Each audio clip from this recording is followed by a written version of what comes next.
ملخص التجربة المغربية أن هناك شخص ما اسمه فوزي الأقجع. السلام عليكم. اليوم سنشاهد مقطعا قصيرا من قناة إماراتية خلاف بين المصريين حول سبب النهضة الكروية المغربية. هل هي نابعة من أكاديمية محمد السادس أم من شخص فوزي الأقجع؟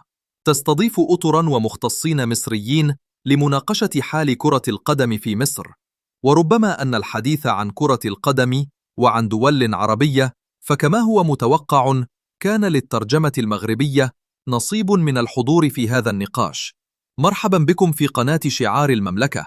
إن أعجبكم محتوى القناة فلا تنسوا دعمنا بالإعجاب والاشتراك، وتعالوا شاهدوا مجريات هذا المقتطف القصير من النقاش الإنجليزية. التجربة طب ما أنا اديتك نماذج عربية أهو. التجربة الدنماركية، التجربة المغربية.